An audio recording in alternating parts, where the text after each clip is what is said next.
Jean-Yves Duchesne, superviseur au transport médical international.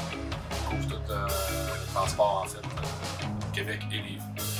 Ça représente environ 38 véhicules, 69 chauffeurs.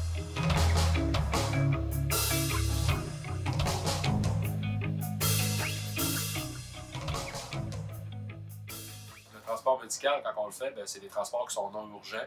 Fait que, évidemment, l'importance de nous avoir sur la route, c'est qu'on ne mobilise pas les ambulances qui, eux, peuvent répondre à des vrais appels d'urgence. Ce que ça vient faire, c'est qu'on va transporter des patients qui peuvent être assis dans le chaise, s'ils doivent être couchés ou s'ils sont plus...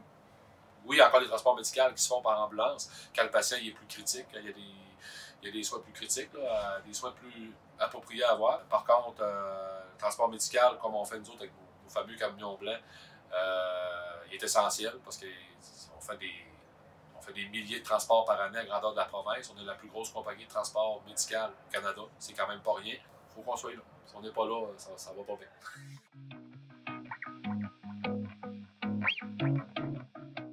La majorité des transports qu'on fait chez les Sercom, ça va être des transports interhospitaliers.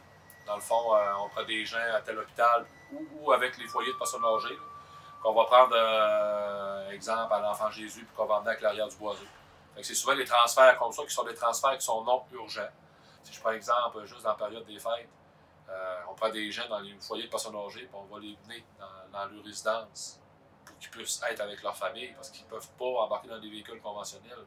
La différence qu'on fait, là, c'est pas l'ambulance qui va faire ça. Fait que nous autres, on est là pour le faire, puis c'est plaisant de le faire. Les autres, ça va être des transferts aussi qui sont interhospitaliers, mais qui vont être pour rencontrer les spécialistes. Il peut y avoir un patient à l'hôpital Jeffrey Hall qu'il faut qu'il aille voir son spécialiste en oncologie, exemple, à l'Hôtel-Dieu. Donc, c'est un transfert qu'on va le porter. Puis ensuite, dépendamment de la durée, on va attendre le patient ou tout simplement réattribuer un autre véhicule quand le patient va être prêt. Fait que nous autres, chez les Sercom, c'est sûr qu'on traite ces appels-là en priorité parce que c'est des consultations, c'est des gens qui ont des rendez-vous. Fait que nous autres, c'est notre priorité. C'est sûr qu'il y a des volumes d'appels, des fois dans la journée, qui vont être plus élevés. On a des gens à répartition, je pense, qui essaient de faire vraiment un travail formidable. Nous autres, on est les yeux sur le terrain, mais les autres, c'est nos oreilles au téléphone. Donc, il y a un beau travail d'équipe qui se fait. C'est un service essentiel. On n'a peut-être pas de gyrophare sur le toit, là, mais on est là pour la communauté. Puis je pense qu'on fait une bonne différence à ce niveau-là.